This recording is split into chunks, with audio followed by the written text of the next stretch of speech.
Hello and welcome to episode number 28 of the Hafey Digital Podcast, a show for creators, makers, and doers. My goal is to help you make to the max. My name is Ryan Hafey, and in this episode, I'm going to share some tips with you to help you up your audio game. Let's get into it.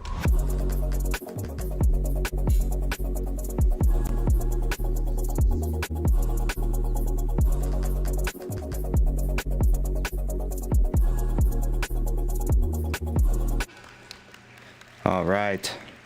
Welcome. So yes, today we're talking all things audio, and just a couple disclaimers to offer up front. First of all, we're going to be focusing mostly on dialogue, audio improvements to help improve dialogue, but a lot of the stuff that we'll be talking about should be able to help you in other areas as well. And then this is going to be geared more towards creators. So if you are doing, say, like music production, or if you're a high level audio guy, you're probably not watching this anyway, but yeah, it's going to be geared mostly towards the content creator, the guy or gal who's creating content for YouTube or social media in general. We're just going to be looking for ways to try to up your audio game and make your audio sounding a little bit better. And there are a couple things that I wanted to touch upon. And by the way, I'm having some interesting. So here, we'll be able to discuss what's kind of going through my head right now as we talk about some of these initial things. So before we get into the main topic at hand, wanted to mention that there's been an update to the Rodecaster Pro, which, by the way, is this right here. So this is the audio interface that I use. It's great if you use if you have a podcast, or if you have especially a multi-person podcast. This thing is awesome for that. It's a little on the pricier side. I think it was about $600 when I got it, but it's good. And they just released an update to it to where you can. I hear dogs. But you released updates to where you can have more control over how certain things, like, for example, the compressor, like the different settings there. Actually, let me go back here. I don't know if I'm going to be able to show this or not. Probably not. But like if you go in here, you can see where there are different. And I don't think this one angle is going to show either. No, it's not. That's okay. We can't get a close up, but you can kind of see on the screen there how you have high pass filter, noise gate, de-esser, compressor, apex, whatever that is. And if you click into those, now you have the ability to adjust some of those settings and kind of dial them in a little bit so that you can get more of a sound that you're looking for, versus before where it was literally just turn it off and on, and you kind of had to deal with whatever settings that Rode decided were appropriate. And there wasn't a whole lot of customization. So that's pretty cool.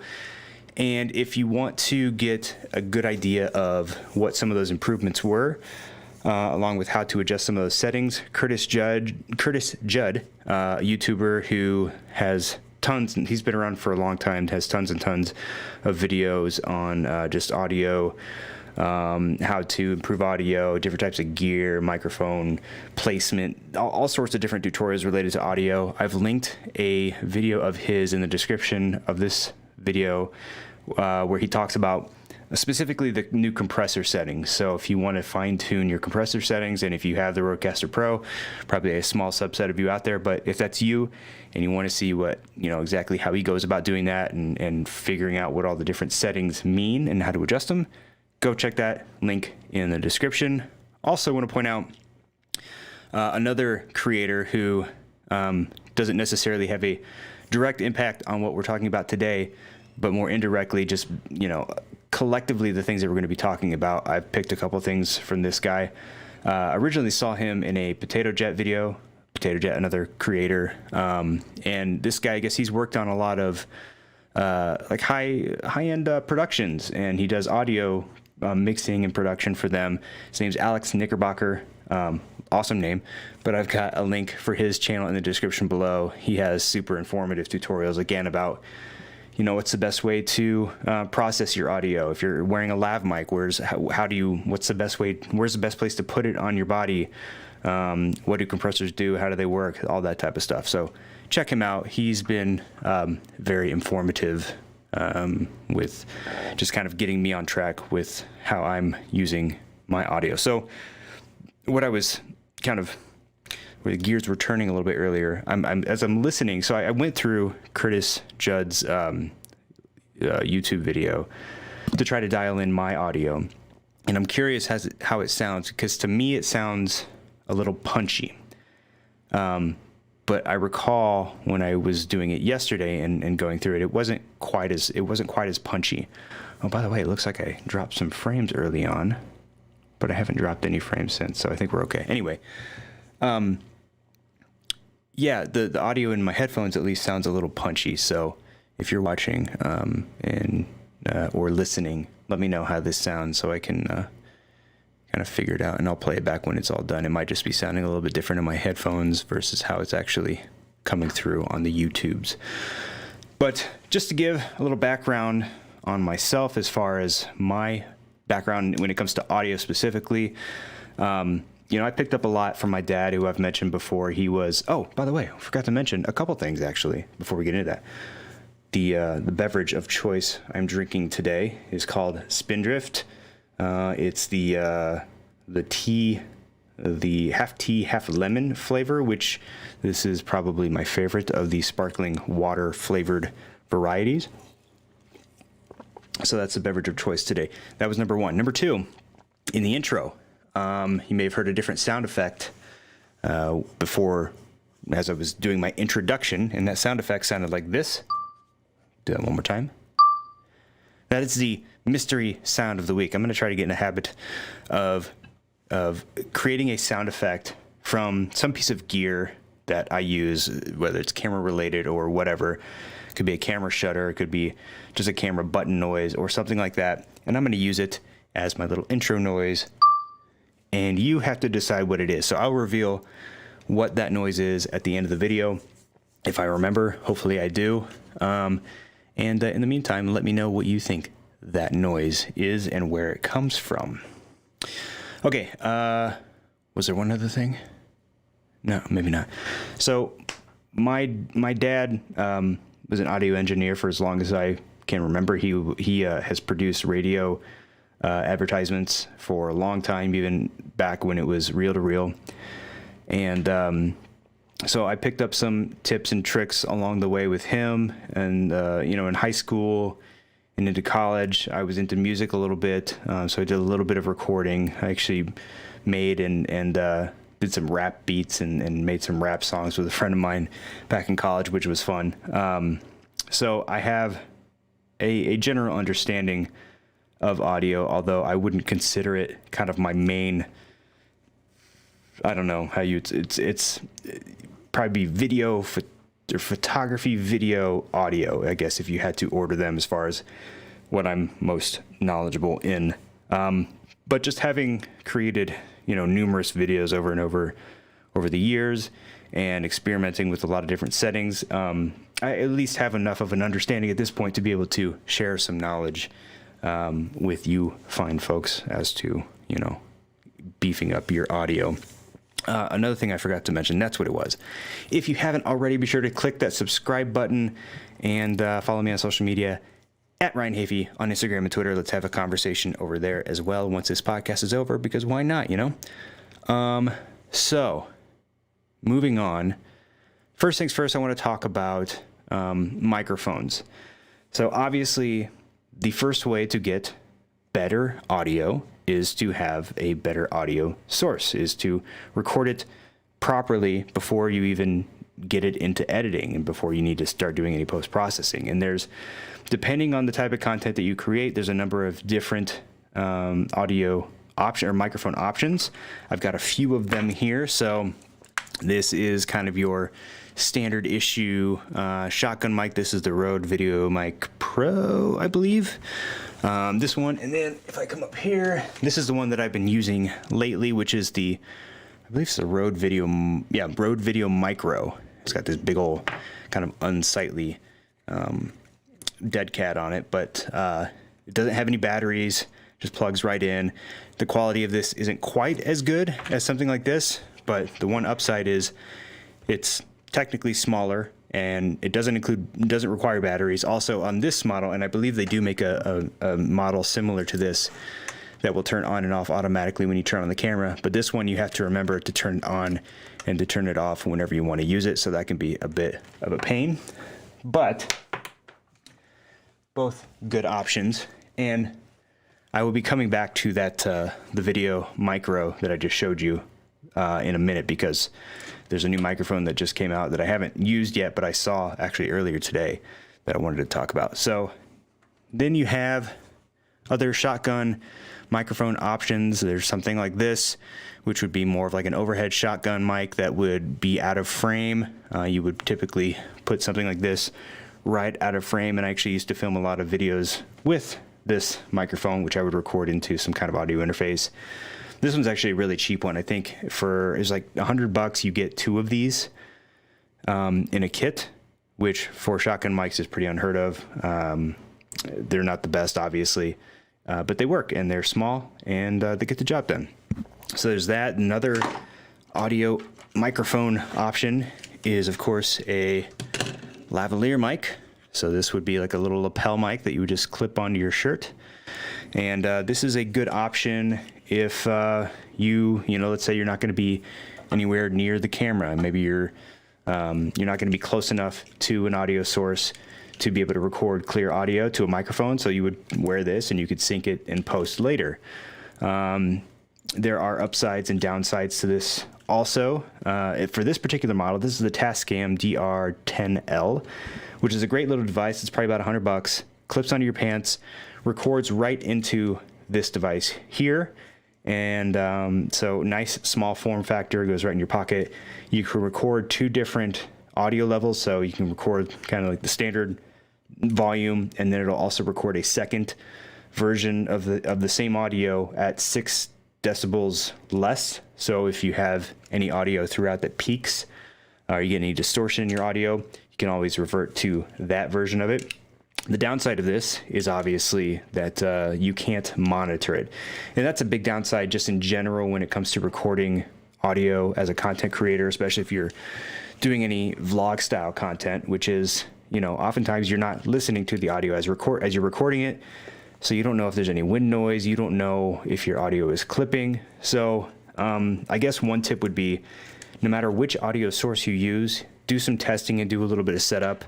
If you're going to take a shotgun mic like this and plug it into your camera, you want to do some testing and record some clips. Test out the different settings on the back here, different gain settings, adjust your audio levels within the camera, and just figure out what sounds best and what's going to give you the most consistent audio for you to work with. You don't want it to be too quiet. You don't want it to be too loud. You want it to be just right. Then of course, obviously you've got an XLR microphone, XLR referring to microphones that take the XLR style cable. This is a condenser microphone. You have dynamic microphones. You have a whole host of different type of XLR microphones. For dialogue specifically, typically my understanding is that the condenser microphone typically works best. And this one is the Audio-Technica AT2035, which I've used for, all of my podcasts so far, and it seems to work pretty well. So I'm very happy with this one. Like I said, I used to use this overhead shotgun mic, and the reason that I decided to switch to this, outside of wanting to get a little bit better audio quality, is that oftentimes when I do videos from this vantage point, I'm going from here and then to over here, from here to here. Now, if I'm using an audio source like this or a microphone like this, as I turn my head, the sound of my voice is not going to change a whole lot. But let's see, let's pretend that this was my shotgun mic. If I'm talking like this, it's, my voice is going in the direction of the microphone. But then if I turn my head and look to the computer, my head hasn't moved away distance-wise from the microphone, but, obviously it sounds a little more airy because my voice is not going directly into the microphone. So just something to consider. And again, it all comes down to what you're doing, what kind of audio you want, what kind of sound you want, what your setup's like. If you are going to use an XLR microphone like this, you will need to record either into some kind of external recorder. For example, this is a Tascam external audio recorder that's got a couple XLR inputs on the side there. Or if you are planning to record directly into your computer, you could use something like this, which is just a 2-channel audio interface that connects to your computer via USB. You've got some simple knobs and dials. This is an inexpensive model. The other option would be, again, something like this Rodecaster Pro, which is, in a lot of cases, for most people, going to be overkill, but it's an option. All right, so microphones, check. And I feel like I'm rushing through this because I realized as I started writing all this stuff down and all the different things I wanted to talk about today, I realized that you could, I mean, everything that I'm going to be touching on, and this is going to be a lot of high-level stuff, but everything that I'm touching on, you could quite literally spread into, you know, multiple different episodes. So I'm going to take a breath. I'm going to calm down. I'm going to slow down a little bit. Holy, wow, we've already been live for 18 minutes, something like that. That's crazy. But I'm going to take a deep breath, have a sip of my Spindrift here, and then we will move on to the next portion of this episode. Oh, that's refreshing. It's hot out there, by the way. I don't know if it's hot where you are. I've had to, because this room, which again is doubles, really, I mean, what you see here, like this, right? Where is it? Like this, what you see here is the wall. So, I mean, this room's only about 12 by 12. So it's not a big room, and we've only got one vent for the air conditioning, which is where my hand is pointing, which you can't see, but it's on the ceiling. It's over there. And that means that this room gets pretty hot pretty quick. So I've been getting in the habit before I start the episode of opening the doors behind me here and then just letting everything air out, run the fan, get it at least as cool as possible in here before I start. Because, you know, once that computer starts revving up and you know, doing all this processing, it gets a little warm in here. Seeing some more dropped frames, by the way, which is a little disappointing. Not sure where those are coming from. Hopefully they are not. Hopefully the YouTube experience now is okay. But anyway, we'll see how it goes. We'll move on. So next thing I wanted to talk about is audio, just audio post-processing. And there are a number of different apps and programs you can use. I'm going to be focusing on Premiere here. I use Adobe Audition a lot, which is obviously another Adobe product that works really well with Premiere. You know, there's free programs and apps called like Audacity, which is available on Mac and PC, and that one I used to use for a long time. It works pretty well. It's pretty full featured. So if you're looking for a free option, Audacity is really good. But if you're a video creator, you want to, you know, at least for me, I want to limit how much time I'm spending outside of Premiere. I mean, it's great that you can integrate Adobe, you know, Audition and After Effects and all these other things within Premiere, and they can kind of talk to each other. But still, if you're in a creative flow, having to stop what you're doing here to open another app, go in there, do stuff, and then come back can kind of kill your flow. So we're going to focus on Premiere specifically and see what we can do to kind of process some audio within Premiere. So this is actually the project file for my most recent video that I released about the drone hyperlapse. And this, if you watch it, there's a clip in the beginning where I'm just kind of sitting on a chair outside in my backyard. There's like a little introductory clip, and I'll play this here just so you can kind of hear what this is about. So for a little while now, I've had this idea, this vision for how to go about creating a moving day-to-night drone hyperlapse. So this clip was recorded, and I don't have the video there because really we don't need it for this demonstration, I guess you could say. But so this was recorded with a lav mic, and you can kind of tell it has sort of that traditional lav mic sound that you're going to get when you've got something sort of clipped right here on, you know, on your chest. So just one more time so you can kind of hear what that sounds like. So for a little while now, I've had this idea, this vision for how to go about creating a... So you get the idea. So what I'm going to show is a couple different ways to process this audio. One of them being kind of the super simple and easy and quick way to do it. Like, let's say if you're not too crazy concerned about the quality of your audio. I mean, you want good audio, but you don't want to spend a bunch of time just tweaking it and toggling it. There's one thing you can do, and then we'll go into a little bit more involved method that's going to involve a couple different plugins, but doing so will allow you to kind of more fine tune how your audio is going to sound. So first thing is the easy method is going to be using what's called the multi-band compressor. So I'm going to search for multi-band compressor in my effects panel there, drag that effect onto this clip, and then I'm going to go over into the effect control panel there and click edit to bring up this screen here. Now, what you can do, and again, this is going to work best for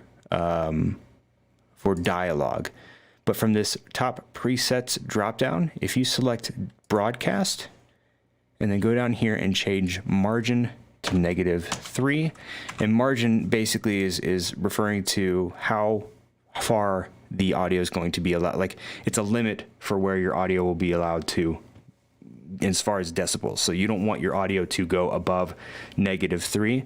So that's what you're setting there with margin. I think the default was -0.1, which is very, very high. And for dialogue and vlog style stuff, you don't necessarily need it to be that high. So bring it down just a little bit.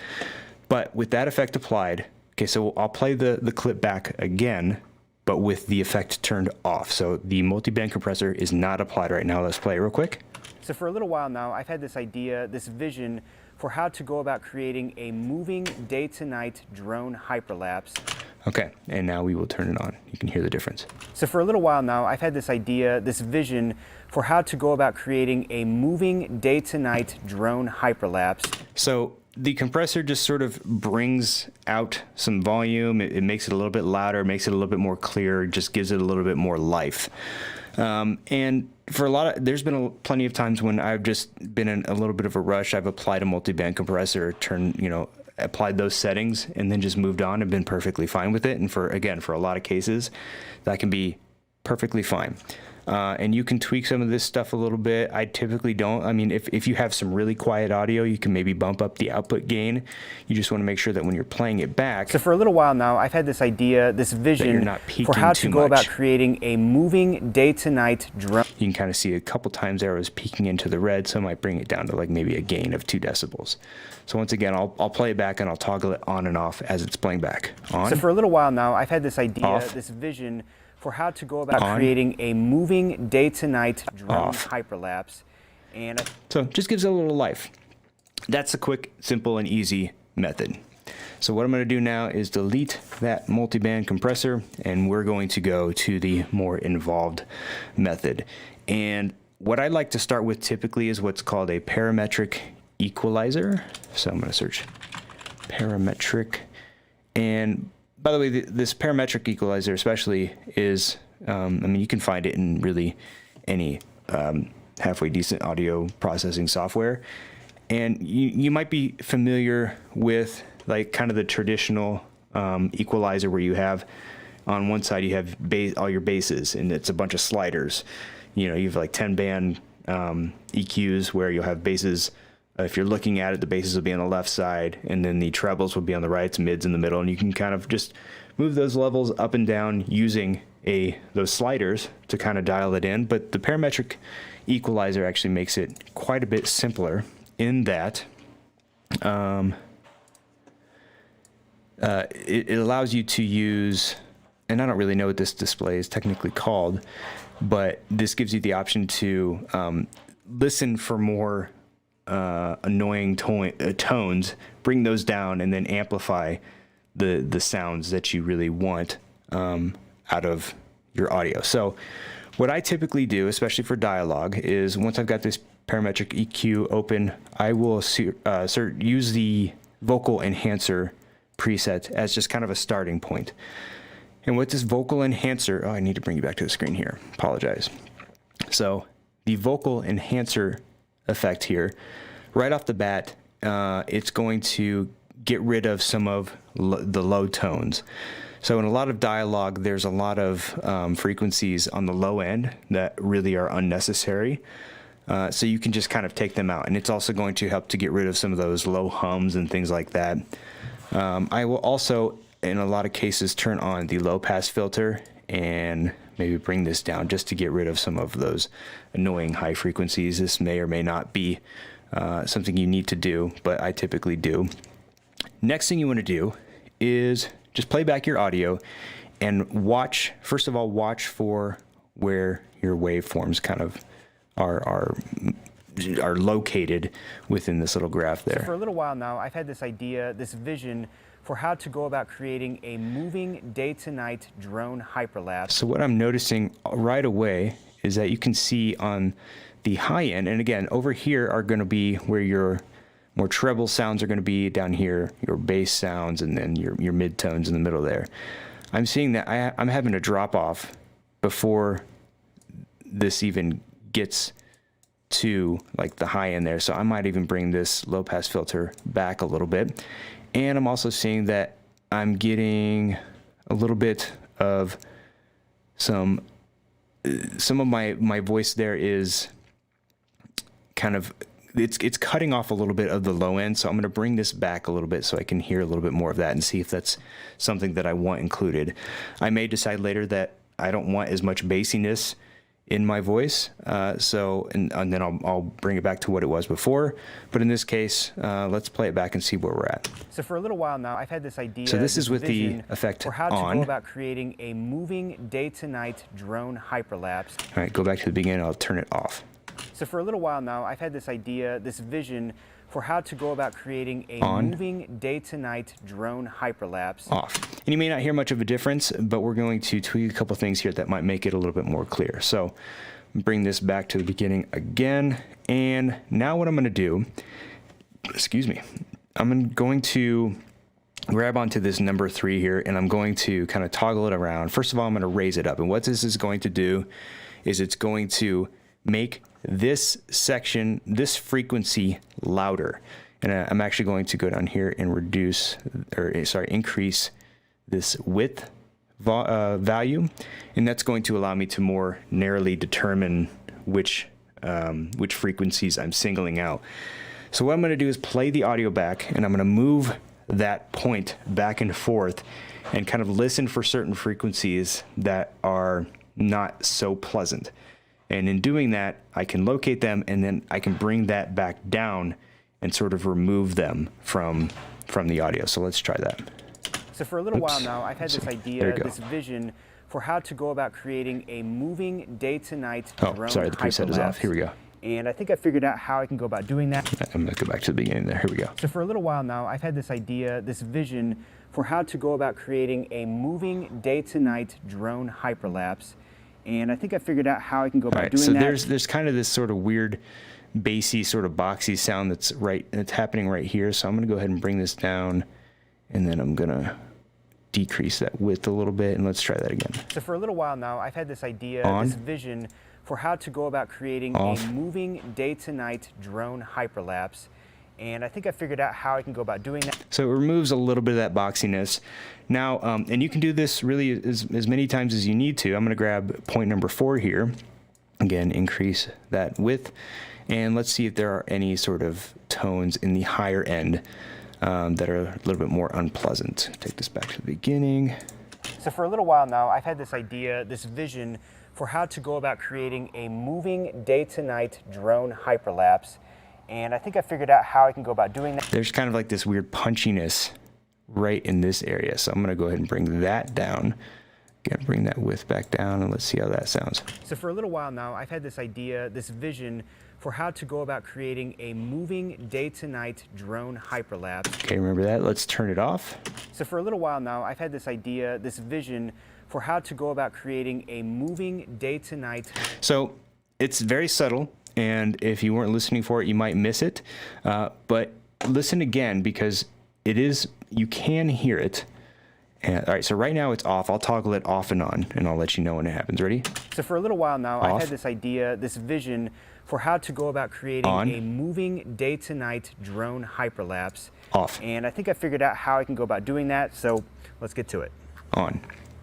So it removes that sort of ickiness. I don't know really how else to describe it. There's just sort of this kind of punchy sound that's in there. And again, you can continue to go through this. You can, if there were some other tones that you wanted to emphasize, maybe you felt it was a little lacking on the high end, you could grab point number 5 and you could start kind of pulling up the highs and the mids in those areas as well. But I think I like how that is there. So I'm going to go ahead and close that out and give that as our starting point. The next thing I will often do, depending on the levels and everything, is I'll throw in a compressor. So, and this is going to be different from the multi-band compressor. In this case, I'm going to grab a single band compressor. I'm going to throw it in there and then go ahead and hit edit. Now, I'm not a huge fan of the single band compressor here because there's not really much to go by. You don't get a waveform to look at as you're playing the audio back. But if I go back home and I play from the beginning and I look at the audio levels, actually let me expand this a little bit. There we go. I had this idea, this vision for how to go about creating a moving day to night. So what I'm looking for is I'm looking in this waveform here, or just to kind of see where we sort of average out at, where like sort of the average peak is. So let's watch again. So for a little while now, I've had this idea, 21. this vision for how to go about creating a moving day to night drone Maybe hyperlapse. 20. Okay, so I'm gonna say negative 20 dB. So what I want to do is I'm going to set the threshold there to negative 20 dB. And then because negative 20 dB is relatively, I mean, that's relatively, it's quite a bit lower than where you would want to be as far as, you know, optimal volume. I'm going to go ahead and bump the output gain here just a little bit. Attack and release, I'm not going to go ahead and touch that. Ratio, I'll go ahead and leave that alone. But you should be able to hear a difference here. Let's go ahead and turn that up to 5 dB. So for a little while now, I've had this idea, this vision on. for how to go about creating a moving day to night drone hyperlapse. Okay, so now I will turn that off and you'll hear the difference. So for a little while now, I've had Off. this idea, this vision for how to go about creating On. a moving day to night drone hyperlapse. So what that's doing is it's basically, when you record dialogue, you're going to have a lot of peaks and you're going to have a lot of valleys. And a compressor is going to basically kind of bring those peaks and valleys a little bit closer together, so that you don't have a lot of super loud parts and super low parts. Everything sounds a little bit more even. So I think I like where that is. I don't want to use the gain there to completely bring it up to the level, the volume that we want. So for a little while But now, right now, I've had this as you can idea, see, if you look at the waveform here on the right, this vision for how to go about creating a moving day to night drone hyperlapse. you can see that our kind of average peak is probably more in the negative 15 range or so, which is a little bit better. And that's going to bring me to the next plugin, which I almost always use it. And that's going to be a limiter. So I'm going to go and search for hard limiter in the effects panel, drop that down, and a hard limiter is going to do basically what it sounds like, which is it's going to limit how loud your audio can go. So what I will often do, just for simplicity, in the presets here, I'll just go and pick the limit to negative 3 decibels option there. And then when you play this back, watch the levels here on the right. So for a little while now, I've had this idea, this vision much louder. for how to go about creating a moving day to night drone hyperlapse. And I think I figured out how I can go about doing that. So, and you'll notice too that it peaked probably at the most at negative 6 decibels. In that case, you could bump the input boost a little bit and get it a little bit closer to where you want. You just need to be careful that you don't bump your gain too much because, for example, I'll just turn it up to 50. Watch what happens. So for a little while now, I've had this idea, this vision for how to go about creating a moving day to night. So it's not peaking, but you're hearing everything now. You're getting way too much noise and everything in there. So I'm going to go back and I'm going to punch it up to about, I don't know, maybe 8.4. Let's see what that sounds like. So for a little while now, I've had this idea, this vision for how to go about creating a moving day-to-night drone hyperlapse. And I think I figured out how I can go about doing that, so let's get to it. All right, let me play that back one more time because he might have been a little bit hot on the YouTube side. Let's see. So for a little while now, I've had this idea, this vision for how to go about creating a moving day-to-night. So you get the idea. So a limiter is just going to, again, kind of bring everything up a little bit, but limit it so that you're not going to be overdoing any of your audio and peaking anywhere. A couple honorable, and that's pretty much the gist of what I will do with my audio. One cool trick, by the way, if you're a Premiere user, up here I have the audio track mixer. If you don't see it, you can go to Window and then Audio Track Mixer and choose one. In this case, that's interesting. Why would it? Oh, I see. Yeah, so just Window Audio Track Mixer, and you'll be able to select it there. Get another drink here. So what you can do here is you can actually, let's say you have all of your dialogue on this first audio track, and instead of just copying and pasting all of the plugins or all of the different presets onto all of your different audio tracks, you can use the audio track mixer to apply those effects to basically all audio clips within that audio track. So I could technically delete the effects that I've already applied to this clip over here, and then instead go up here, click this little drop down, and then, for example, I can go in here and grab my parametric equalizer, double click on it, and then apply those same settings there, and then it would impact all of the audio within that track. So pretty helpful. But since we've only got one clip to work with, not that big of a deal. Just a little thing to show you. A couple honorable mentions as far as effects presets go. Number one is going to be a de-esser, D-E-E-S-S-E-R, and this is basically just going to be, again, it's kind of what it sounds like. It's de-essing, meaning taking out s. Those they can be kind of harsh sounds like sh and s sounds. Sometimes they can be a little bit intense. So a de-esser, if you hit edit there, again, there's a couple different presets you can choose from. Male voice de-esser, and typically, for the most part, that will narrow down and get the right frequencies and remove that harsh S sound. So I don't know if we'll be able to hear a difference here, but we'll play it back. So this is with the de-esser on. So for a little while now, I've had this idea, this vision for how to go about creating a moving day-to-night drone hyperlapse.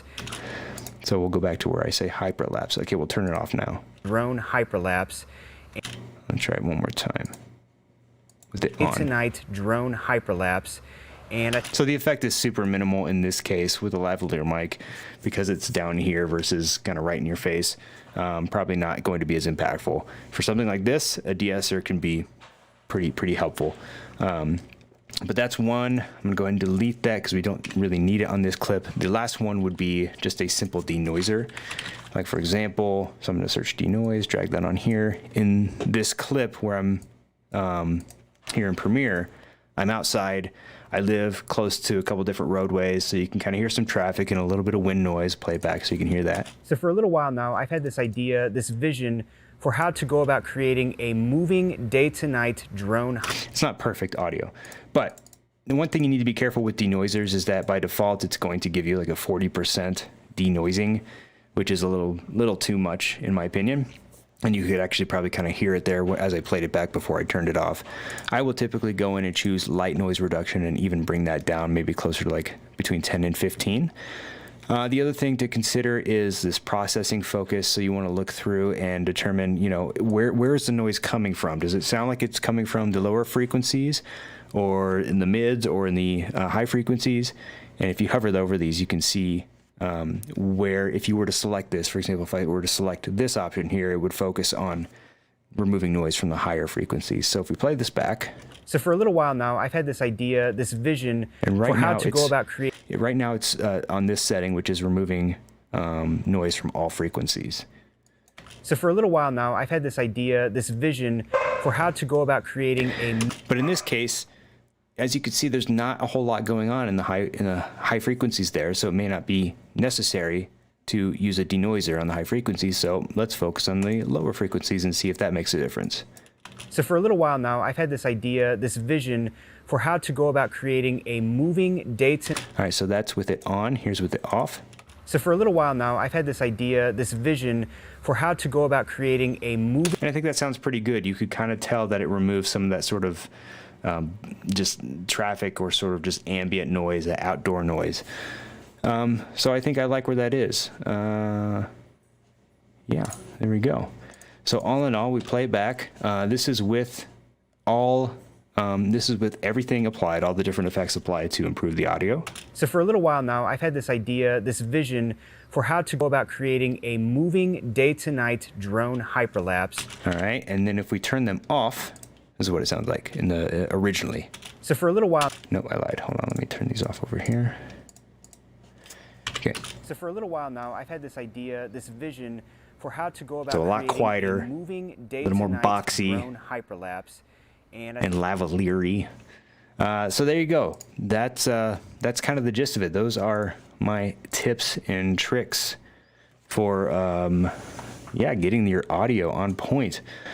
I hope that was helpful. Audio is one of these things where, like I've said, it's probably been my weakest link out of everything.